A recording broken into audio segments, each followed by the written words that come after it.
One thing you were saying today is that many people are unaware of the power that they have to create, to imagine, to allow. Thank you. And you remind me that I launched into several things that we need to do, and I only gave you one. Right. Oh, yes, we have a list that we're in the middle of. Right. So, one of the biggies is learning how to really enjoy what you've created. Yes. Or what you want to create. Right. Even in advance. Even in advance. Especially. But if you can't simply enjoy what you've got, what's the point of trying to get anything else? There's none. So the point being that you need to practice enjoying the wonderful things that you have already created. That's savoring. That's the mindfulness of pleasure. It's taking the time to really enjoy what you've already got. If you can't do that, then you're wasting your time.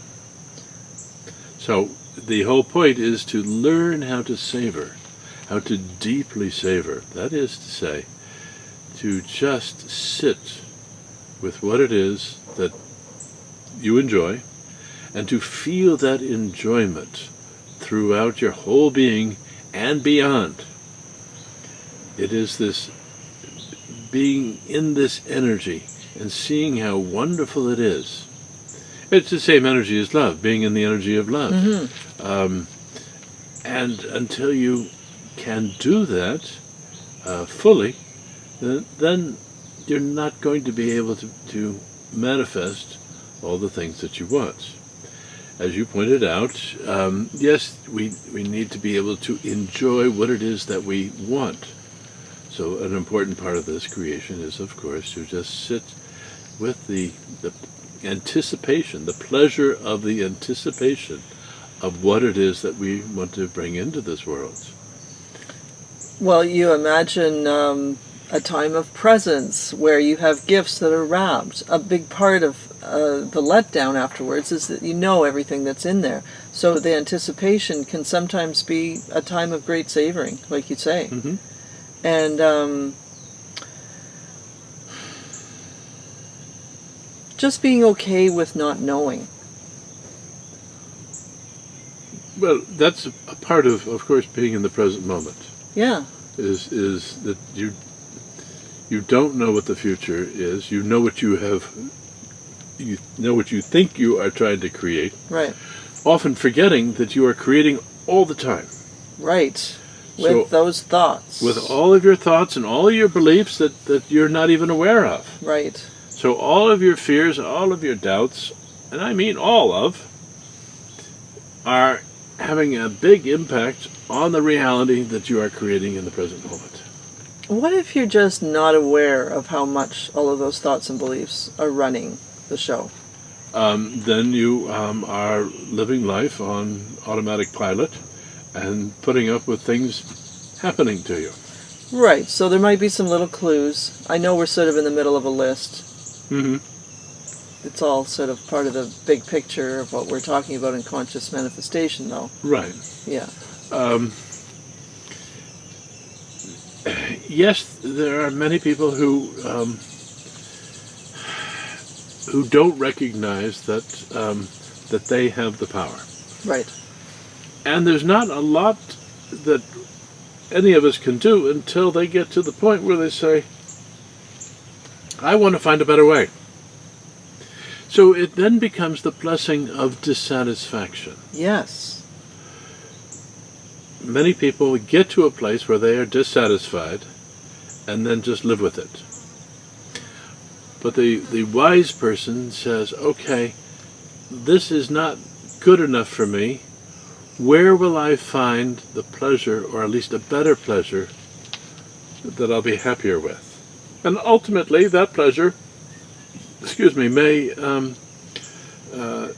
may become dissatisfied with that down the road. Fine, then the process is the same. You become dissatisfied, you find a new pleasure, and you go with that until You get dissatisfied with that, and that's how pleasure is a spiritual path. Because that will take you to the highest and greatest of all the pleasures. When you finally say, nothing else is good enough, I want ecstasy. Well, the great thing is that we don't need to know everything all at once. And one of the things that came up this week is the idea, well, I don't know what I will do. Well, just adding the word yet. I don't know what I will do yet. That's right. It just opens it up immediately. It does. Because then you say, oh, okay, well, I don't know, and I'll find out. And watch what happens, and stay tuned, and I'll get back to you.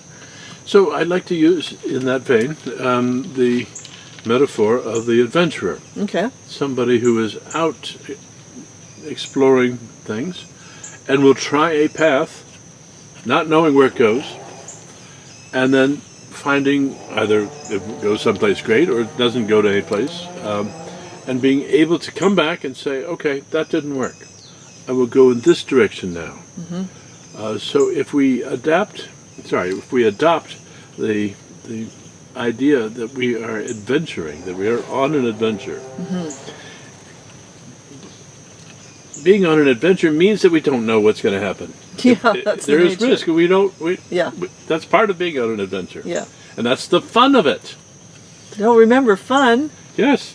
As you heard me say many times, if it's not for fun or love, why bother? So, paying attention to what's fun.